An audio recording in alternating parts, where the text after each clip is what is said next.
Welcome back to the R-Rated Podcast. The R-Rated Podcast. This week's guest is... Welcome back to the R-Rated Podcast. It's season 3, and I have a very special guest, Theresa Eschbacher, and we're in Austria. We are. First of all, to get started, Theresa and I met at the New York Film Academy in Burbank, and it was love at first sight. Funny story. It was kind of like orientation, and they were like, oh, walk that way to sign up for whatever, fill out all the paperwork that we were supposed to. And we were walking the same direction. We locked eyes, and she was like, where are you from? And I was like, Austria. And then she was like, so am I. But we looked completely different. So we were like, who's lying? It was great. We bonded right away, and we ended up making a lot of short films together, worked on projects together.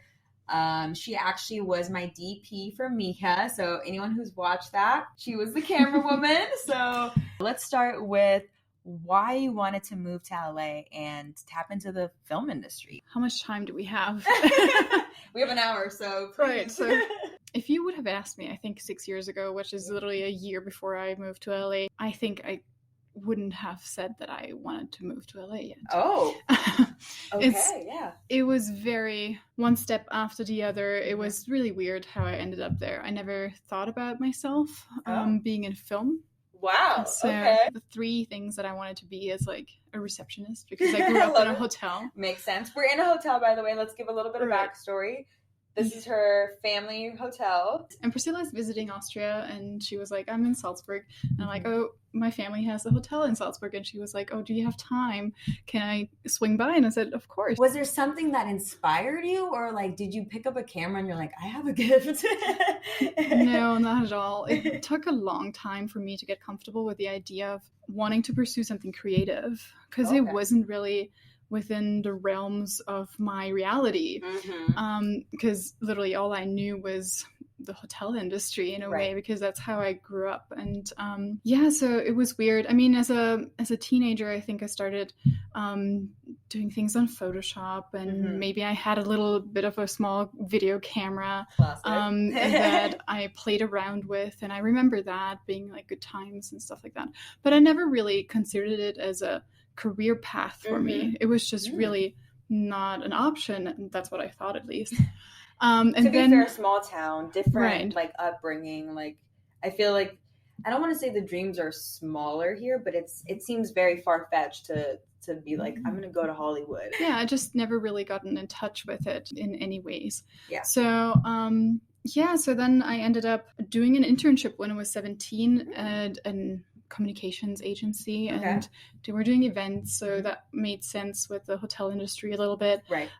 But they also did amazing creative stuff, because there were architects working there, graphic designers, creative professionals that were amazing at what they were doing. Right. So I was like, wow, this is really, you can do that and have fun doing it, and it's like playing, but it's also it's very imaginative, the work itself. So I felt really lucky to get in touch with those guys, and I was really inspired by how they conducted themselves, how they learned about life, etc. And what they did for work. Yeah. So I was like, wow, this is really, I enjoy being here, and I enjoy working with those guys. So I was like, okay, I'm going to join these guys afterwards. But I still was doing more, I would say, organizational stuff. Okay. Because this is where I'm coming from a little bit. Right, I get it, yeah. So that kind of a little bit of your background. Right, so that made sense. Yeah. It was like the way to get in as well. Yeah, of course. But that was the time when I realized, actually, I could make a living off of a creative endeavor. Yeah. So I was like, okay, let's see what's out there. And first I was thinking, okay, maybe I want to be like a writer or something like that. Right. But then I realized I'm not that great at writing. I still do it, and I think it's fun. It's fun. I remember we had screenwriting class together, and every week we'd had to have a new 10 pages added on to whatever we're writing, a short film or a little treatment or whatever the assignment was. And it's just so interesting to read everyone's like 10 pages because it's so different. Like no one's gonna have like the same script really, even if you're like, oh, like the theme is, you know, family. You really can like dig into someone's brain and You can. kind of see like how they view the world. Yeah. Or as they say, it's like a very expensive type of therapy, making films. It is. Oh my God, yeah. And how did you hear about the New York Film Academy, and why did you choose to go to that film school specifically? It's actually kind of funny. It literally, like, I don't know, like I was thinking about going to the US, and then I was like, okay, I have to go. First I thought about going to New York, and then the website started popping up, etc. And then I already knew I'm too late to apply to the actual colleges and stuff like that.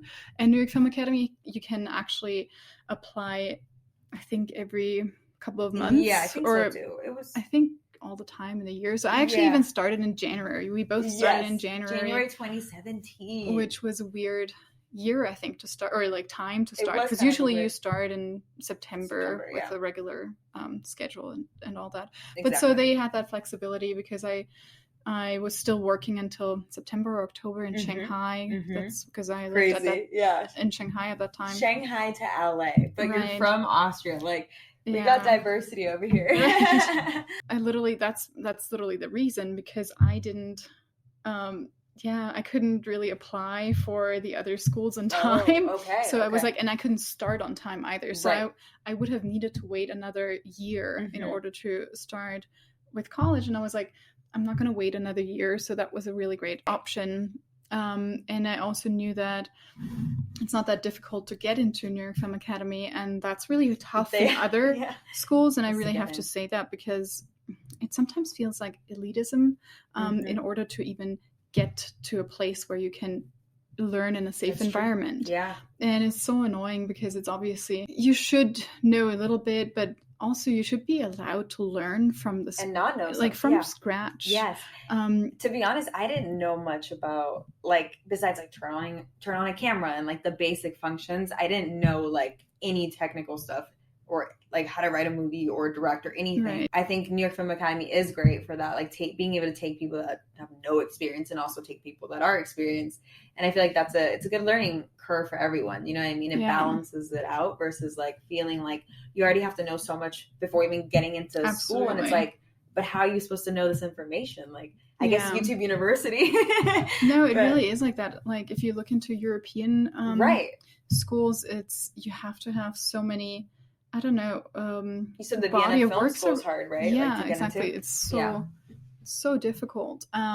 And you need a couple of tries to even get into it. Yeah. And so it's really hard. And I just wanted to start working on it. I really wanted to learn how to make films, and I'm still obviously learning. Everybody's learning all the time, but that was really freeing, that I didn't have to have, like, I don't know, 15 films already made in order to be able GPA to get in, like to all get this. in, and like community service hours.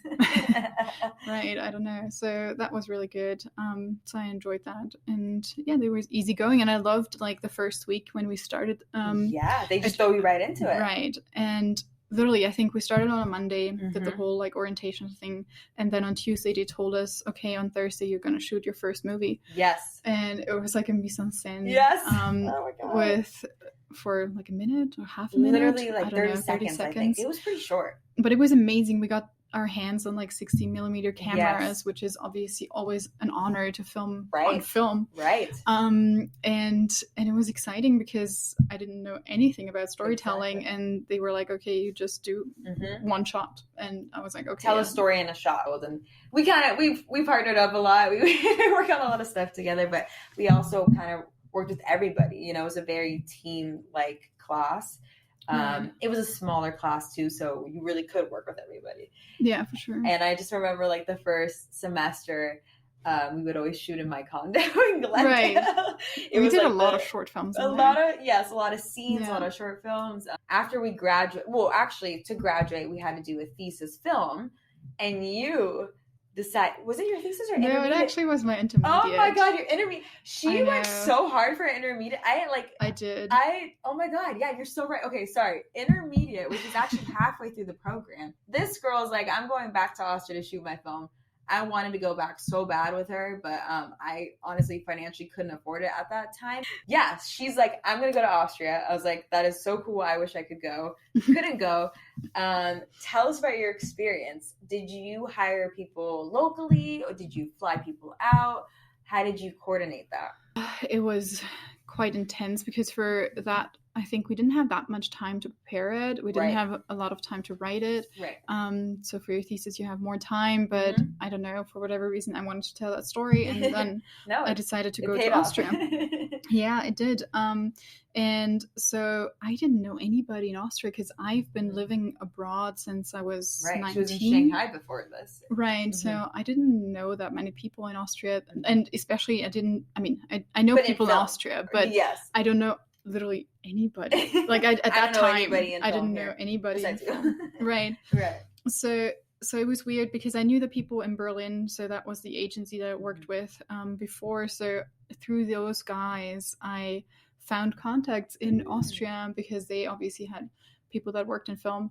And somehow that snowballed into finding the whole crew, and they knew people and they knew people. So I got really lucky there that I had those people in Berlin. But it's really important in general to have just a ton of contacts because everybody knows someone that could help you. Always. So that, that really paid off that I was in Berlin at that time. Yeah. And it was funny. So I actually the first person I found was my Steadicam operator.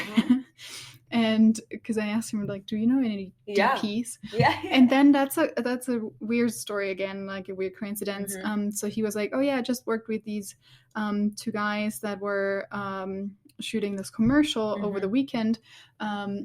And her name is Heidi, and his name is Paulo. Love it, classic Austrian name too. Right, and then with her Brazilian boyfriend Paulo, and they're like a DP team. Cute. And I should love it, power couple. And I should check them out. And then I reached out to them, and then realized they actually went to New York Film Academy in LA too. No. Yes. Wait, I did not know that. That's crazy. What are the odds of that? Like, it's crazy. Yeah, it was really crazy. So actually, obviously we bonded right away because we had the same experience. They did the camera program there, and I did the directing program, but they were like, yeah, sure, we'll work together on this project. Right. They read the script, they liked it, and then from there we started preparing it. But I think the toughest thing for me at that time was finding actors, because my story was about a refugee family, a Syrian refugee family that was relocated to this abandoned farmhouse in the Austrian Alps. And exactly. And then so I was like trying to figure out how to find Syrian actors or Syrian refugees that could be part of those Is there like projects. a website for like Austrian actors? Like, right, in LA you have the Backstage casting platforms. Right. I guess there are similar things to that, not in such a scale. Right. So here you have casting agencies you do? and stuff like that. Yeah, so I actually reached out to casting people because I tried to, like, I even wanted to hire and pay them. I was like, it's a really difficult job to do, so maybe I need someone who's professional who can help me out there. And they couldn't.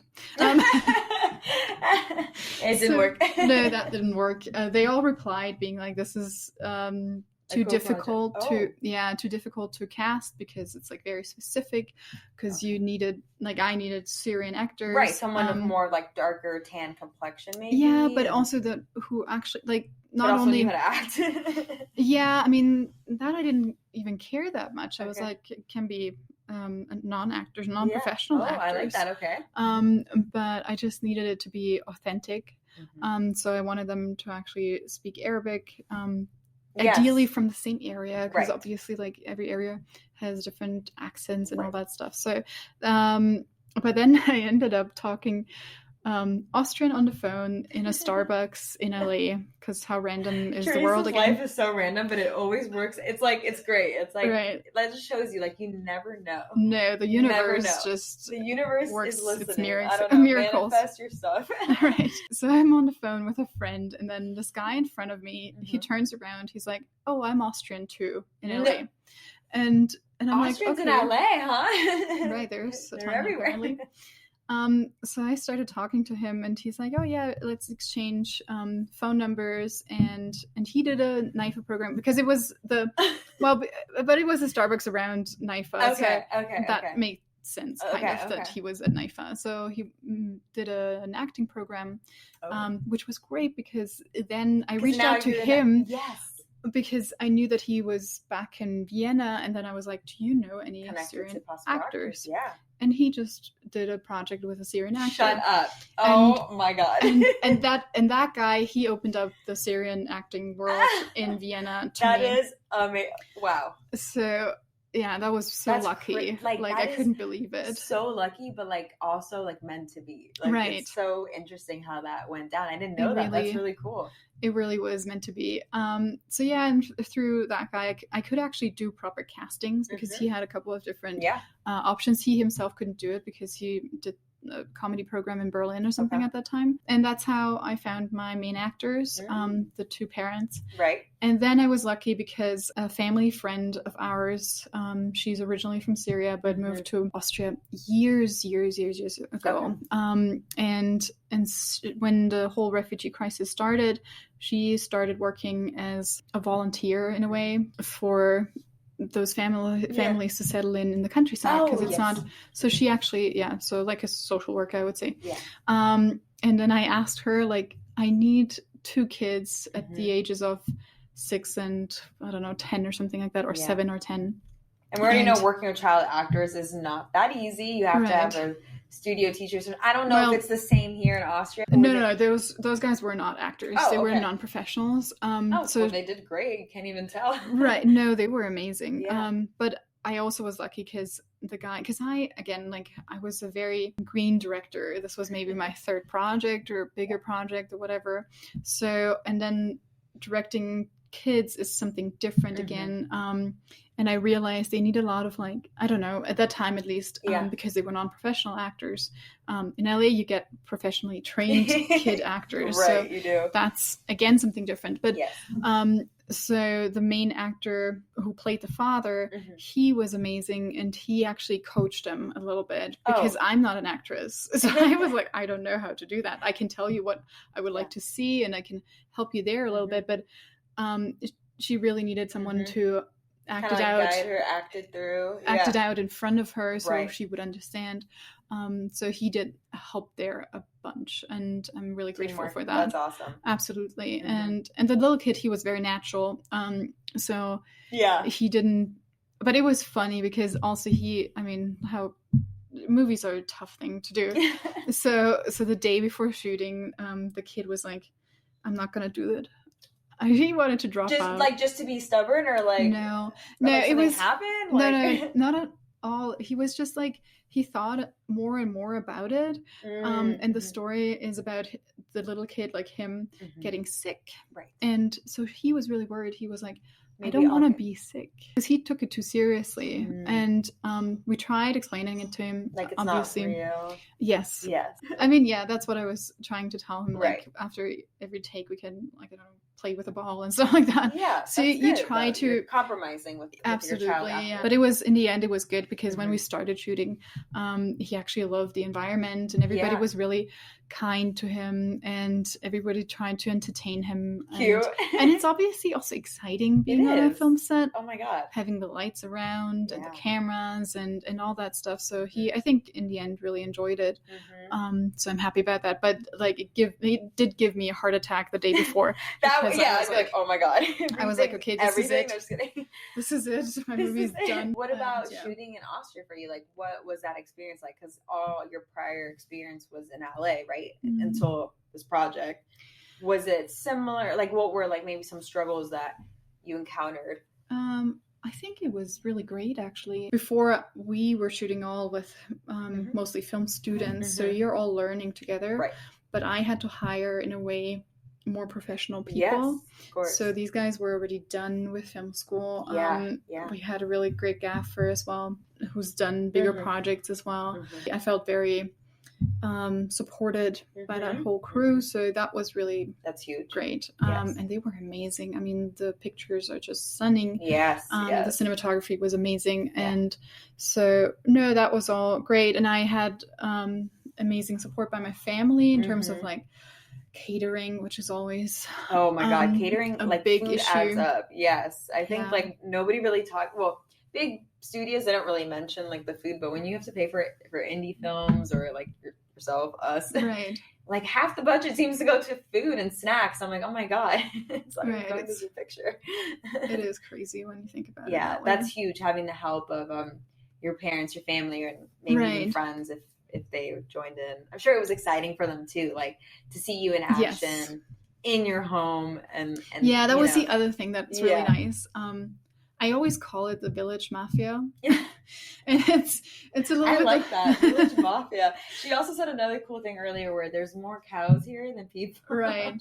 It literally is like that. So the Village Mafia really, like, I don't know, it's really resourceful. Because I can call people and ask them, I needed, I don't even know how to explain it.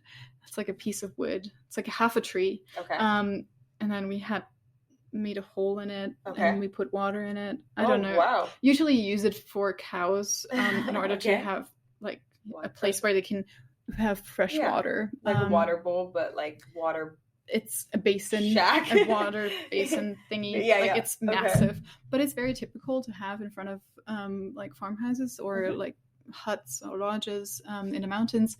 So I really wanted one of those because it was part of the story as well. So it was actually integral for the story. So so I called and I like I was so overwhelmed with everything. Brother build it or something? No, not my brother, but actually my cousin. Oh, so that's really sweet. That's really sweet. Yeah, so my mom was like, and I told my mom, I'm like, Mom, I forgot to arrange that like 3 days before the shoot or something like that. And how long did it take to build? Like he did it within a day. It was insane. Everyone's suddenly, so handy here. It's amazing. Next day was here.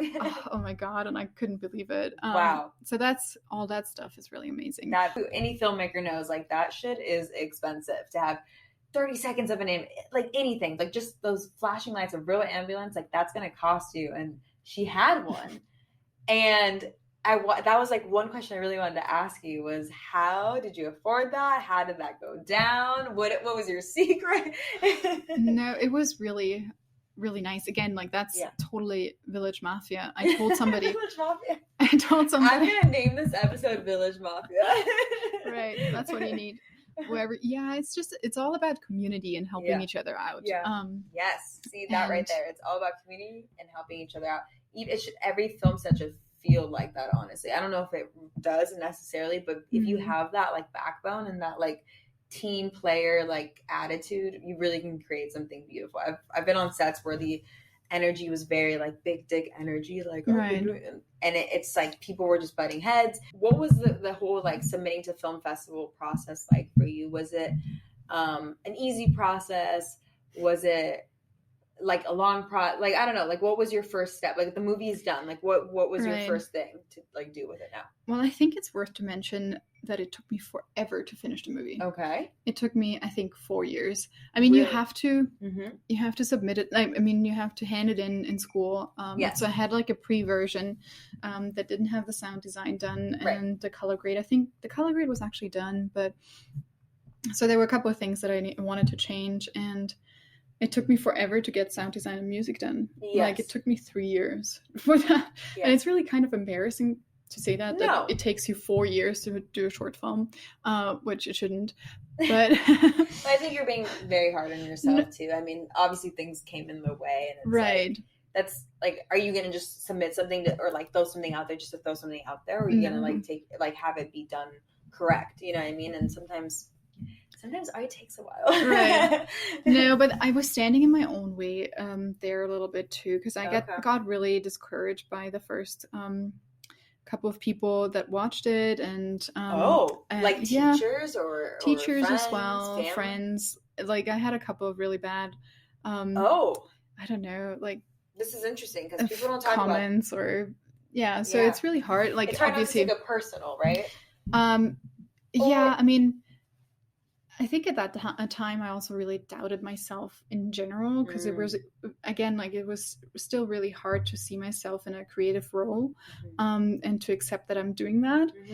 So when I started getting bad feedback, I also started internalizing that and being like, and that totally makes sense as an artist, or you cannot, because you take every little, honestly, you can do everything right in a movie and it can be the prettiest like shot movie, it could be there's always gonna be some person that's gonna hate it. Like that's just, you're not gonna be able to please everybody, and not everyone's gonna always like agree or see eye to eye, but like, you know, if as long as you feel like I'm happy with this and I feel like I told my story, or like this is something that I want to shine, can you really be mad at that? Like, you know what I mean? No, now I'm much more kind to myself in a way.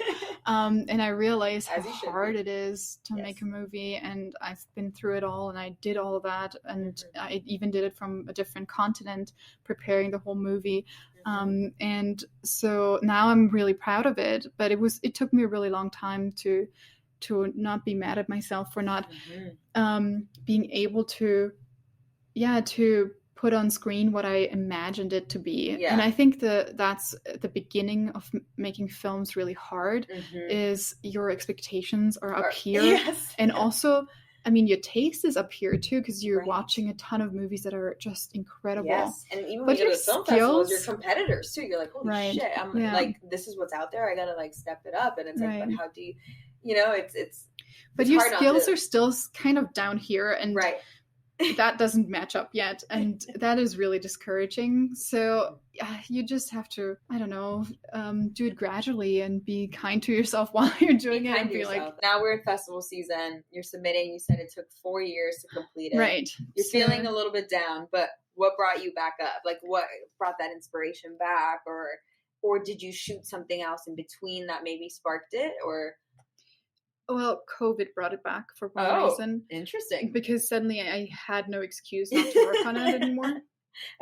So I had all this time, and I was like, okay, now I'm going to do this. But also, it was funny because I think what also helped me a lot is a friend of mine who I asked very originally to do the music. He sort of came back into the scene because he didn't have time at like 4 years earlier when I asked him about it 3 years earlier. Timing is really everything, I guess, right? Like, you never know. And then I sent him the cut because I was like, oh, do you want to watch it? And I told him how frustrated I was. And I didn't even want to ask him about making the music for it. I just was curious what he thought about it. And he watched it and he was like, oh, I really like it. And his composing partner, they made the music, and then I found, and then it was funny because my thesis was done before my intermediate, so I made this other movie in between, and then there I found a sound designer, and she was amazing, and she worked really fast, and then she worked on, and then she just like, she also wanted to work on Earthshine. She worked on Nightglow. My graduating project. So and she then started doing it, was almost done, and then again she said, I can't finish it because she had some family issue that she had to take care of, which obviously comes first. I get it. And then I was there again, like almost at the finish line. Like I'm like, another bump in the road, right? Yeah. But then I decided, so at that time I didn't have money anymore, and it was COVID, I couldn't get any more money. And then I decided to do a crowdfunding campaign. And again, like, thanks to my friends that are always supportive. That's and awesome. To people I know. I did this crowdfunding campaign, and they really they just showed up with all their money. I took all their money. They like the idea. Donated. They see something and you're so like, exactly. So it was really, really nice. And with that, I was able to afford a sound designer that I could great finish the project. So I felt really lucky there. Wow. And have you been submitting also Nightglow to I film have festivals? Yes, I have. Okay. I got into one festival, and then I sort of stopped submitting it. I don't know if I will pick it up again. Okay. But it's a little more difficult to submit it. It's very quiet. It's a love story. Right. So I don't know, but maybe I'll pick it up again. I think it's a good thing to point. Like you said, it took you 4 years to really complete this. Like it was a longer journey than you wanted, but that doesn't mean that it can't still be successful. Still, like maybe just it wasn't the right time. Like even if you release, like it maybe wouldn't have done the same things that it's doing now. So I think that's cool to point out because we're always like thinking about like now. Right. But I also have to say, like, what really, really inspired and motivated me in the end was just the thought of these Syrian actors being part of this and not having like the audiences to see it, because I was like, I just want other people to see their stories in a way and to see them acting, because I thought 100%. They were brilliant. So I really wanted to have the audience be able to experience it. So that was my real goal in the end. And actually I think timing wise it was the best that could happen to me, because COVID would have been interfering with my festival run anyways. Right. So I was able to start submitting it during a time when actual festivals were coming back. Actually attend and be there. No, it all ended up working out, which is huge. So now after New York Film Academy, you graduated. What are you doing after graduation? So at first I really enjoyed doing camera work. Besides directing. Right. Because you've been talking about writing and directing these two projects. So when did you gravitate towards camera? I think quite early on already. It's funny because I always saw her as like, I knew that obviously like you write and direct, but like I always saw you as camera because maybe that's how we were able to work together so well. So I don't know. I can't remember a specific time where I was like, oh yeah, I do camera.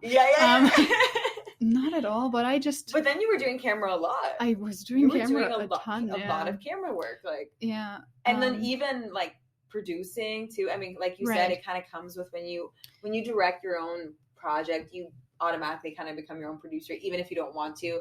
I legit like purposely hired that role because I didn't want to, but you kind of just get sucked into it, and it's good to learn it. I mean, the more you know about producing, like it doesn't hurt you. Like it's the business side of film. And it's always good to know how to work with money. So absolutely.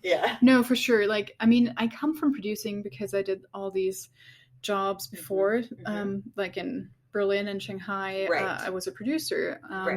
So I understood that world, and that world was really easy for me because I've done it for a long time.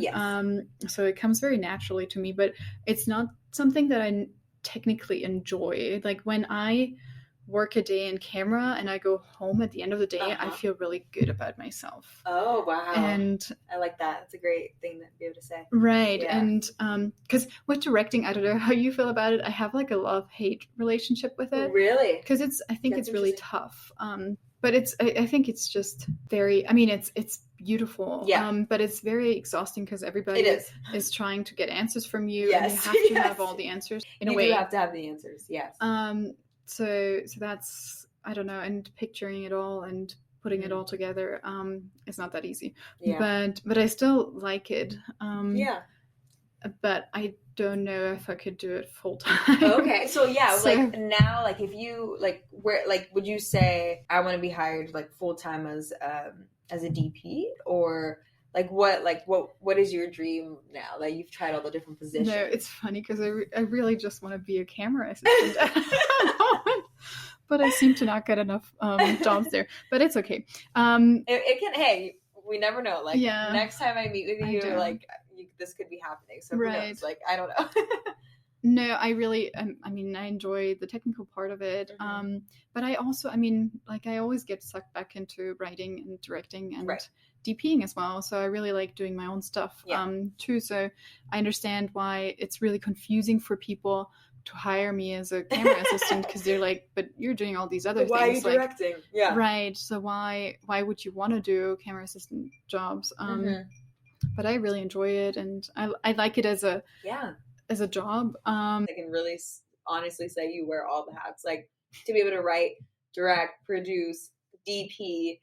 I mean, script supervisor. Script supervisor for my intermediate. Exactly. I want to talk about something a little bit exciting. I know you can't tap into it too much, but it's very exciting to bring up big projects that you were able to work on. How did you get the opportunity to work on bigger studio or with bigger actors too? John Wick and Dog with Channing Tatum, which you can now watch on Amazon.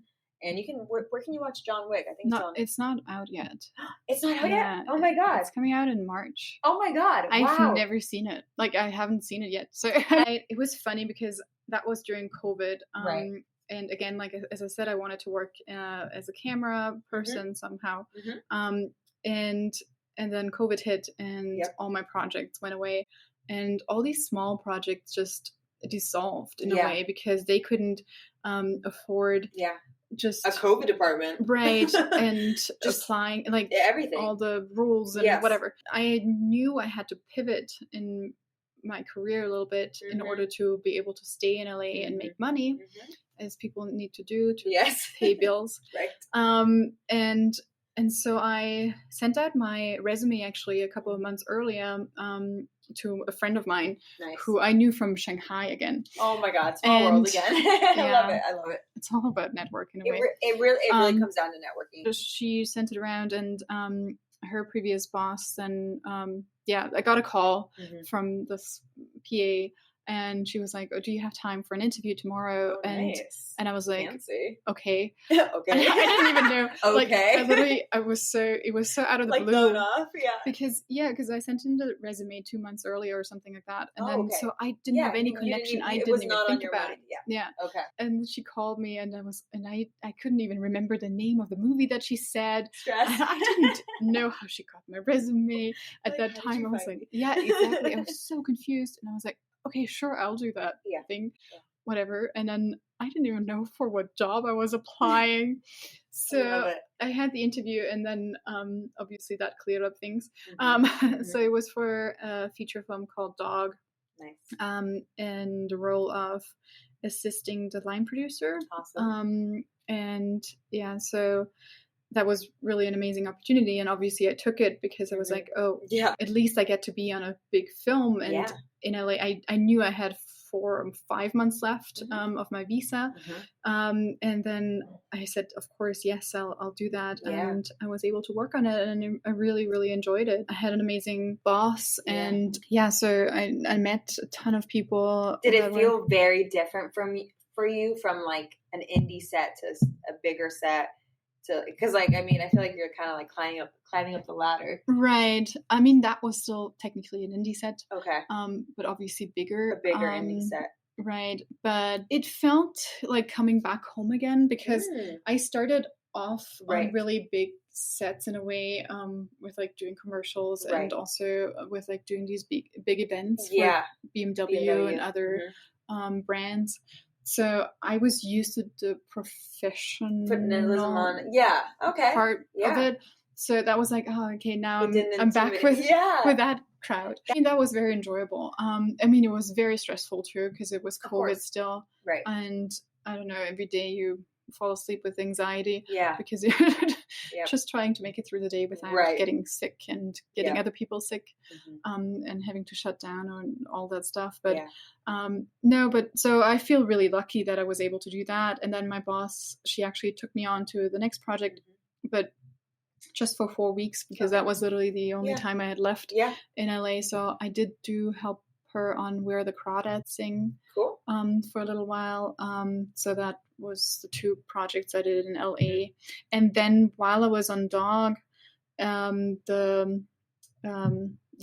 animal trainers, they sort of knew I was going back to Europe, or had to go back to Europe, and they learned that I spoke German. So they were like, oh, our next project is in Berlin, and they asked me if I wanted to join them. So see, put yourself out there, talk to everybody on set. Right. And I was like, I'm afraid of dogs. and you're making a movie with like the supporting actor is a dog. That's hilarious. And I was like, I don't know if I can do that, because I'm literally afraid of dogs. So they took me on on John Wick 4. So I went to Berlin after I left LA to work on John Wick 4. Again, it's coming back home in a way too, because I lived in Berlin for 2 years as well. Right. When oh I my was God, 19, that's so fun. from 19 to 21. Yeah. And so that was nice, being around friends that I knew already. And yeah, but it was again like a different experience because it's even bigger than the one that I did before. In scale, like the people that were working on there were just incredible. And it's like, I don't know, in a way you're fangirling all day because you're like, oh my God. Yeah. Could you tell us if Keanu Reeves is nice? Like, is he cool? Yeah. He is? Yeah, for sure. Like, very nice, very professional. Okay. We love that. We always love to hear a good review of the actors. What about Channing Tatum? Also super Please nice. don't disappoint me. Also nice? No, they're all really nice because I was just, I don't know, drowning in paperwork in a way. So the times that I was on set, I didn't really see him that much. Yeah. Your visa ends and unfortunately you have to go back.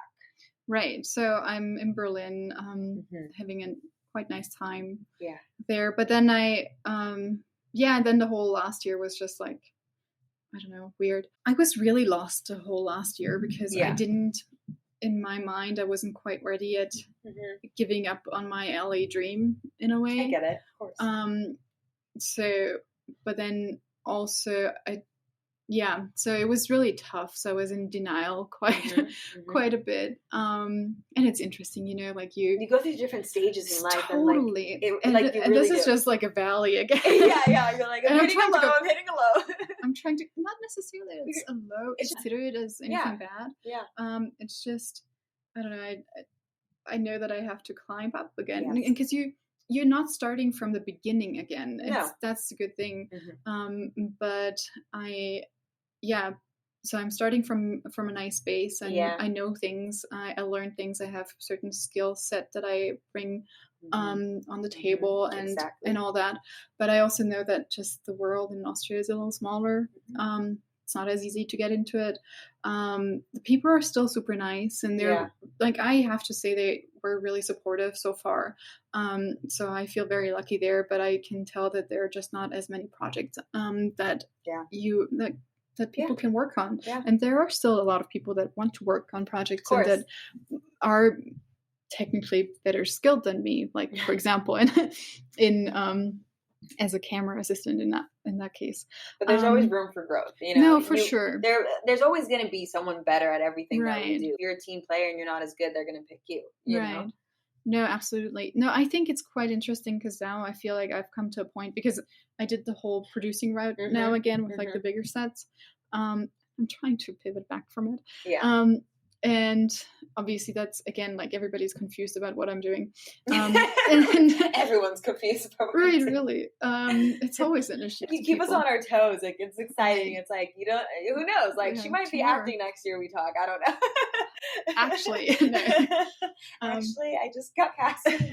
I'm playing Sissy, the princess of Austria. But I actually wouldn't say no to it, I think. Oh my God, if you said no, I'd be pissed. You'd have to say. We could do a crossover. You could be Cleopatra and no. But no, it's, I don't know. So I think it's a good place in Austria to try to be a director. So I'm trying to go back to that and putting more emphasis on that, while I'm also trying to do camera assistant jobs. So, but yeah, because I feel like you're quite supported by the government, or at least like when you're really trying, they support your projects. So there's like more government funding available for projects like short films, etc. So I do enjoy that possibility. So I'm trying to slowly get more into that. And I hope that something is coming out from that route. But I don't know. We'll see. It will, and I'm super excited to see or continue watching your journey, because it's just cool. Like, 2 Austrians, we ended up in LA, and now we're back here. Right. And I do think we'll probably work on more projects in the future together. So I'm super really excited about that. Maybe maybe in Austria. Like, so thank Definitely. you again for coming on the podcast. Thank It you was so so good much. talking to you, and I hope you come back on and tell Yeah. us more. Yeah, to be continued for sure. Definitely to be continued. I honestly could sit here with you for 2 hours and Right. pick your brain more, but I think this is a good insight for everybody. And I will see you guys next week.